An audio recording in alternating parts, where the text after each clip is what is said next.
নমস্কাৰ, আপোনালোক সকলোকে স্বাগতম জনাইছোঁ অসম পুলিচৰ ইউটিউব চেনেললৈ। আশা কৰোঁ আপোনাৰ সকলোৰে খবৰ ভাল। আছাম এগ্ৰিকালচাৰ ইউনিভাৰ্চিটি অসম কৃষি বিশ্ববিদ্যালয়ৰ পৰা এখন নতুন নটিচ জাৰি কৰিলে। এটা বহুতে ভাল খবৰ। এই ভিডিঅ'টোত ইয়াৰে নটিচখনৰ বিষয়ে আলোচনা কৰিম।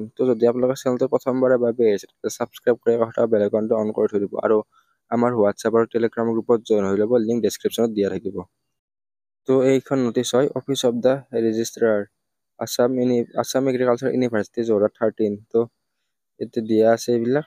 The Assam agriculture university is set to launch 3-year diploma programs in agriculture and horticulture from October 15। Official ৱেবছাইটত ইয়াৰে এপ্লিকেশ্যন পৰ্টেলটো কেতিয়া মুকলি হ'ব সেইবিলাক দিয়া আছে। আমি অফিচিয়েল ৱেবছাইটতো চেক কৰি ল'ম।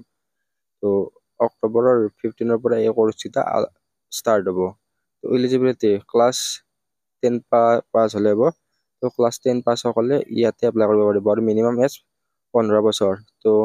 এতিয়ালৈকে ফুল PDF টো নাই দিয়া, শ্বৰ্ট নটিচখনহে দিছে।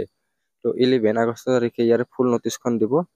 এইখন অফিচিয়েলি হয়, নিউজ পেপাৰত আপোনালোকে পাই যাব। আছাম এগ্ৰিকালচাৰ ইউনিভাৰ্চিটিৰ অফিচিয়েল ৱেবছাইটত অহাৰ পিছত এনেকুৱা ধৰণৰ ইণ্টাৰফেচ দেখিবলৈ পাব।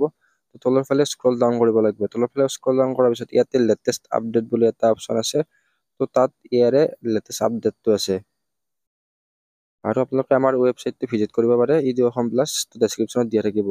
ইয়াতে দিয়া আছে আপোনালোকে চাব পাৰে লাষ্ট পইণ্টটো the application portal for diploma in agriculture and horticulture will be open from August 11।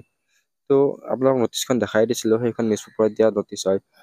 তাৰে এগেইনষ্টত এইটো হৈছে দ্য এপ্লিকেশ্যন পৰ্টেল, যিটো ফৰ্ম ফিল আপ আছে, অনলাইন এপ্লাই হ'ব।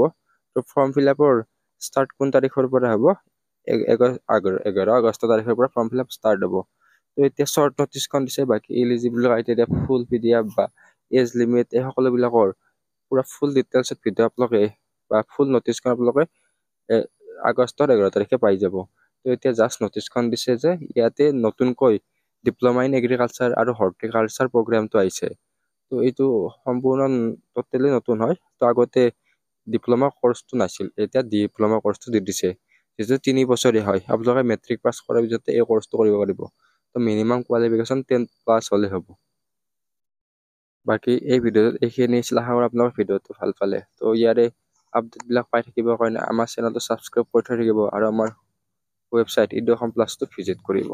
ধন্যবাদ।